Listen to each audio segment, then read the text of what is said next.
Hello dear friends, welcome back. This was our previous lecture regarding the synthesis of collagen fiber and the little bit detail of collagen fiber. Now let us see all these steps which are occurring inside the cell in the synthesis of collagen fibers. Let us go there. First of all, let us make a big cell here. This is a big collagen fiber synthesizing cell, which are mostly the blast cells, right? Blast cells, fibroblast cells. This is the nucleus of the cell, right? And with the nucleus, you know, there is the attachment of this endoplasmic reticulum. So we are enlarging this endoplasmic reticulum a little bit, right? This is the endoplasmic reticulum. Why? Because there are certain steps which are occurring inside the endoplasmic reticulum. So in order to clearly understand it, and you know, there are the attachment of ribosomes to rough endoplasmic reticulum. So these are the ribosomes which are attached to rough endoplasmic reticulum, and we know we need them to synthesize protein fibers for us, right? Okay, so a little bit. Now let us go there inside the nucleus. This is the DNA, right? And we have unzipped the DNA. What we have done, we have opened up the DNA, right? Now look, the first step is the transcription step, as I told you in the previous lecture. For example, there are certain genes which are responsible for which are coding those amino acids which are responsible to make this collagen fiber, these fibers of the collagen fiber, for example alpha 1, alpha 2 and alpha 3, these fibers. Now what we have to do, we have to make a copy of all these, copy of all these codes, right? Or we say we will make a copy of all these nucleotides, right, on this messenger RNA. So for example, this is the messenger RNA formed. This step is called translation. This is our messenger RNA formation. This is transcription step. So transcription step is done. Now what will happen, this messenger RNA will come out, right? This messenger RNA will come out of the nucleus to the cytoplasm, right? And it will go towards what? It will go towards ribosomes, to those ribosomes which are attached to the endoplasmic reticulum, right? So he will be coming towards them here, and these ribosomes will start reading these messenger RNA, right? So for example, this was our messenger RNA, and it came and it had genetic codes, right, for the protein synthesis. You know all these steps. So this step, when the ribosome starts reading the messenger RNA, this is called translation step. So we did discussed about transcription and translation step of a protein formation in a simplified way. Now look, this messenger RNA will be translated by many ribosomes. So about at one time one messenger RNA is read by about 10 to 15 ribosome units. 10 to 15 ribosome units will start reading these messenger RNA, and they will make protein fibers from them. So look carefully. For example, he is reading this genetic code, and this genetic code, for example, it is for glycine. So transfer RNA, which RNA? Transfer RNA will be there, and he will be called. He will be called, and he will bring what? For example, this genetic code is for glycine. So he will be holding in his hands glycine, and glycine will be brought here, and there will be enzymes which will make bonds between these amino acids. The first code is read.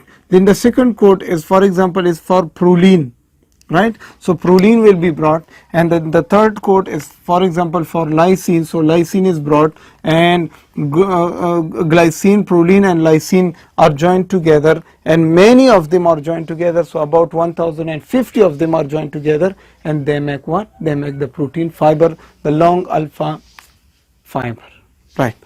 So look, what happened? For example, here is the formation of the new protein molecule, right? This is our protein synthesized, and this protein contains amino acids. So those amino acids which are mostly repeating in this alpha fiber, I will write their name, that is glycine, that is the proline, and that is the lysine. So glycine, proline and lysine, these amino acids are mostly repeated. So once again glycine, once again proline, and once again lysine, and once again there will be glycine. Why it is important, I will tell you the importance of it. Then there is proline, then there is lysine. So there will be about 1050 or more or less these amino acids, and they will be joined together into a long fiber, and that long fiber is called the protein. So they contain peptide bonds, so that is called the protein which is synthesized. The alpha protein is synthesized.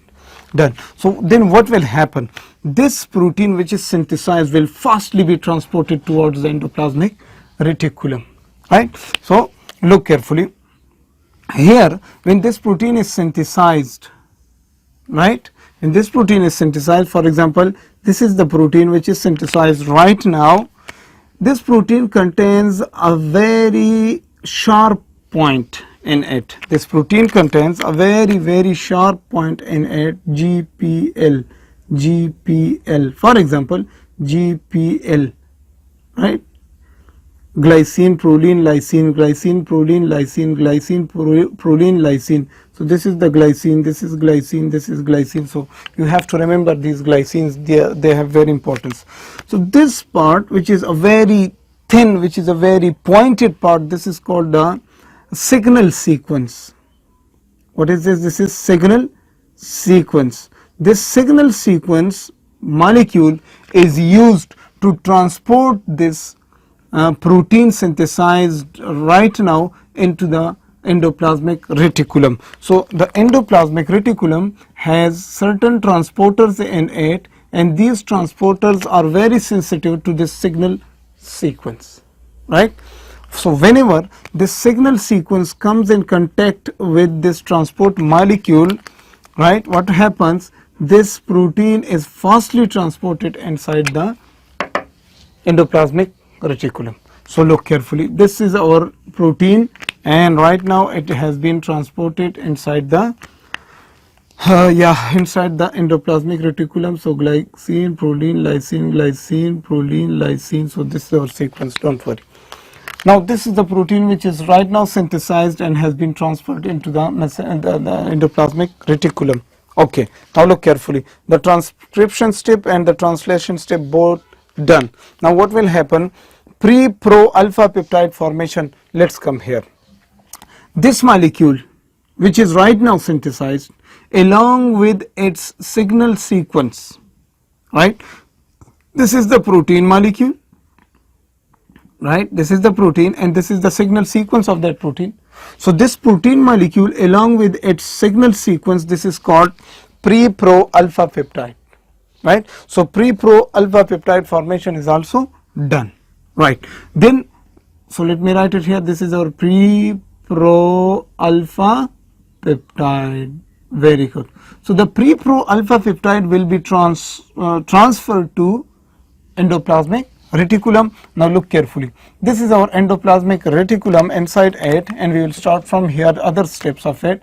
So this is our protein, right, and this is the signal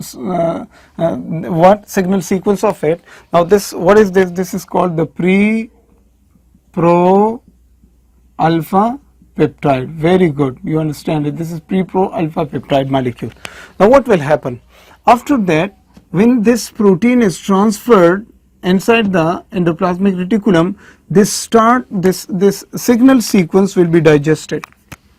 This signal sequence will be acted upon by certain enzymes, and those enzymes will digest away that signal sequence, and what will remain there?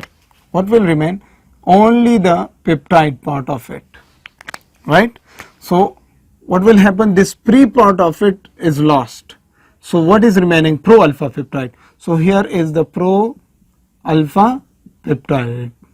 Done. So we had written there is the pro alpha peptide formation step. It's quite easy.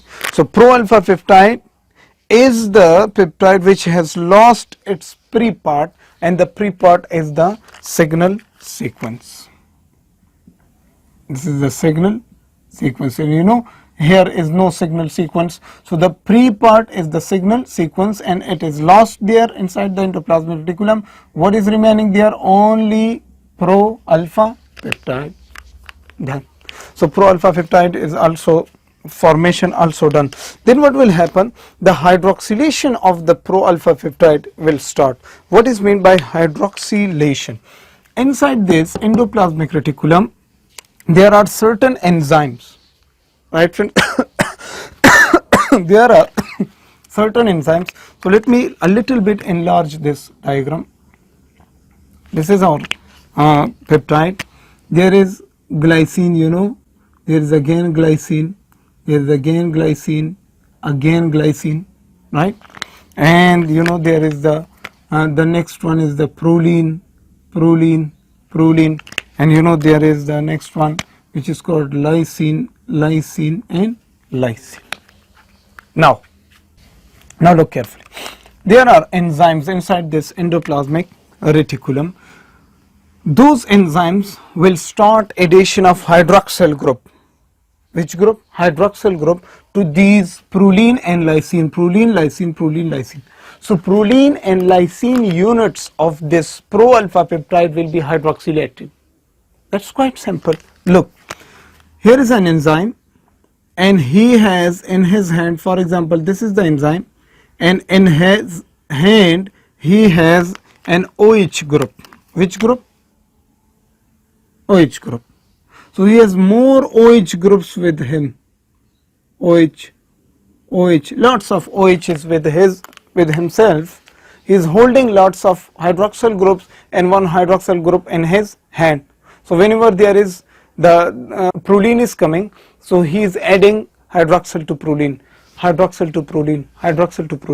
right? So he is hydroxylating, he is hydroxylizing the proline, right? So he will add this OH to the proline. So you just consider this red mark as the hydroxyl. Here is also the red mark hydroxyl group, right? Here is also the red mark hydroxyl group. Who is this enzyme? He is hydroxylizing the proline molecule. That's why the name of this enzyme is propyl hydroxylase. Who is he? He is propyl hydroxylase enzyme. Done. Then there is another enzyme also. This is the nucleus. Then there is another enzyme there and he also has in his hand OH group, hydroxyl group, and he has more hydroxyl groups with himself. So he is hydroxylizing the lysine. So this is the hydroxyl group, this is hydroxyl and this is hydroxyl. So lysine is also hydroxylated. That's why we say the name of this enzyme is lysyl hydroxylase. That's quite simple. Lysyl hydroxylase, right? So lysyl hydroxylase and propyl hydroxylase are those enzymes which are hydroxylating, which are providing hydroxyl functional group to the proline and lysine, Done. In between these two enzymes, there is another important factor which is very important for the action of these enzymes. So these enzymes are acted upon by a very important factor which is very important, and that is called vitamin C. Vitamin C. So vitamin C acts as a cofactor for this propyl hydroxylase, and vitamin C also acts as a cofactor for this lysyl hydroxylase. So if there is the deficiency of vitamin C in the body, you know, collagen synthesis will be very loose or will not occur, right?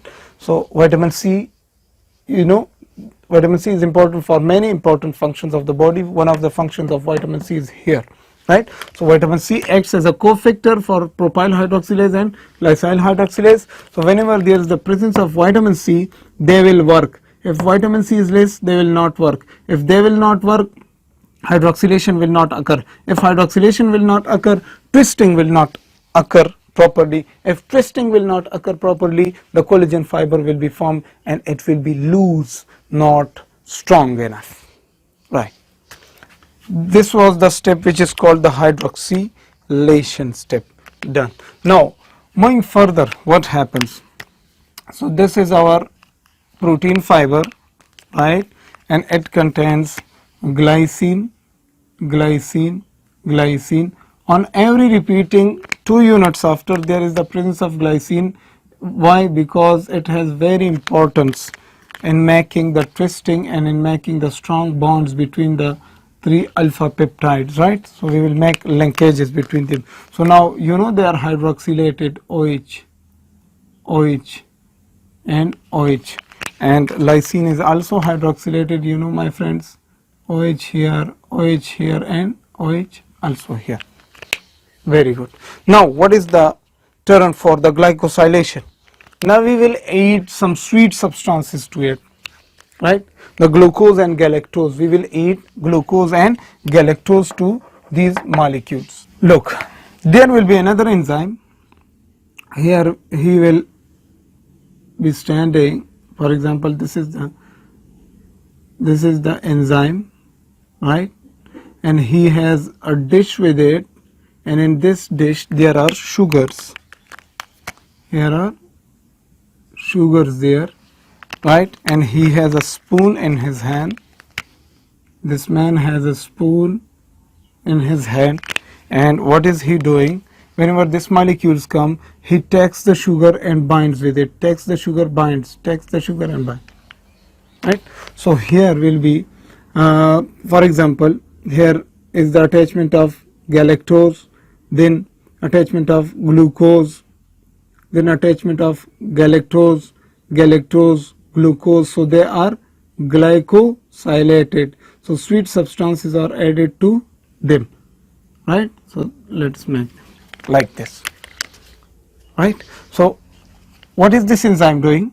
This enzyme is adding carbohydrates or monosaccharides, right? This enzyme is adding monosaccharides to this molecule, right, to the hydroxyl groups of this molecule, right? So this step is also done. The glycosylation step is also done. Now very simply, what will start? We have said that twisting will start. Twisting will start, and how the twisting starts, look carefully. So we will bring this molecule here, and not one molecule, we will bring 3 molecules and we will twist them around each other. So this is our endoplasmic reticulum. Now look carefully. Let us take, very simply, we will take 3 molecules.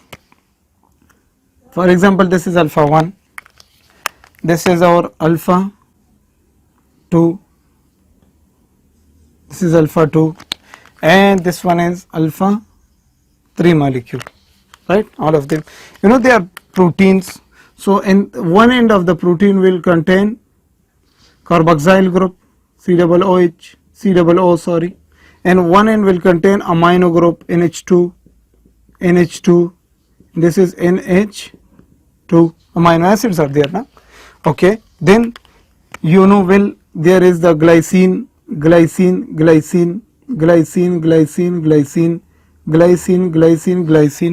done. Then there is proline, here is also proline, and then there is the lysine, like this, right? These molecules, and they also contain hydroxyl groups, and they also contain sugars, we know that. Then what will start? From the carboxyl end,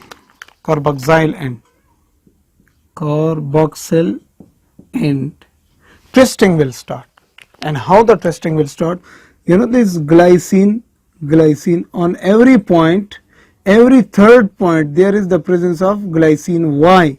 Because the glycine is a amino acid which hold the bond very, very firmly, which makes strong bonds, right? So glycine is there, and they will start twisting from carboxyl end, and what will happen, friends? This is one molecule. For example, this is alpha 1, and then there is the alpha 2, right? And then there is alpha 3 molecule. All of them have been twisted around each other. Right now we have twisted them around each other.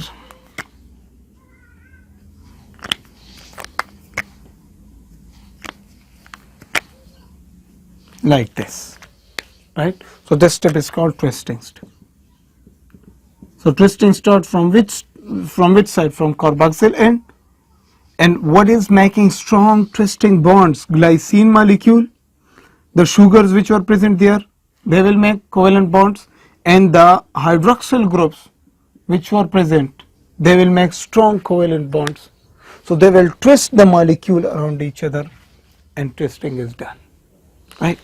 Then there is procollagen formation. Very good.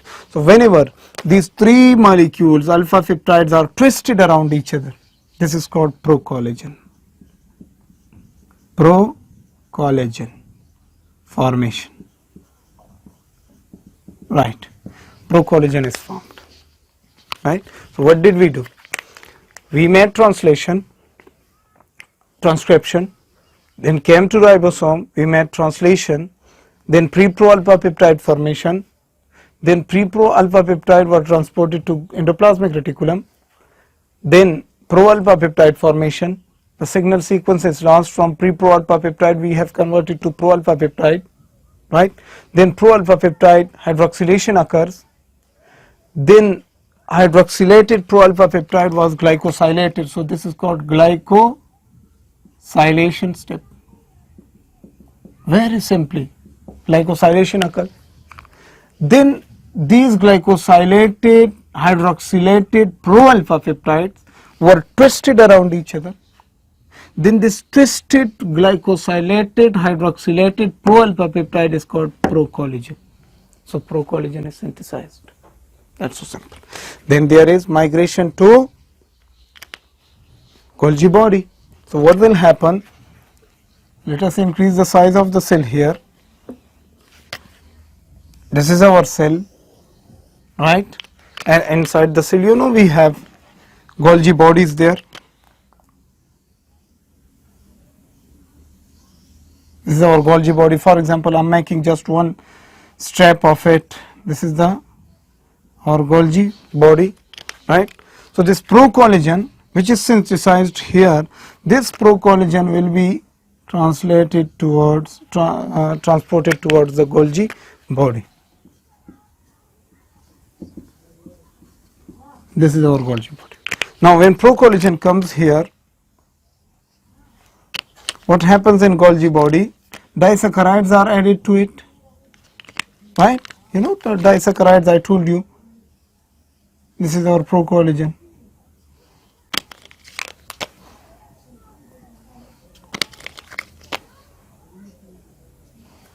So what happens here in the Golgi body? Some disaccharides are added to these this procollagen. So these are the disaccharides, very simply, right? So when disaccharides are added to it, this step is done, and then what happens? This molecule comes out of the Golgi body. Done, migration to Golgi body, then there disaccharides are added. Let me write here, disaccharides are added, done. Then what happens? Addition of disaccharide done, exocytosis. So exocytosis means this molecule will come out in a vesicle, right? Golgi body makes vesicles, and inside that vesicle they keep all the secret substances which are synthesized, which are and this pocket will come and will hit the cell membrane, right, and from cell membrane that will be exocytosed outside the cell. It will come outside the cell. Very good. Now this is our right. Now other steps, right, of collagen synthesis will occur outside the cell, and what are those steps? We will discuss that in the next lecture.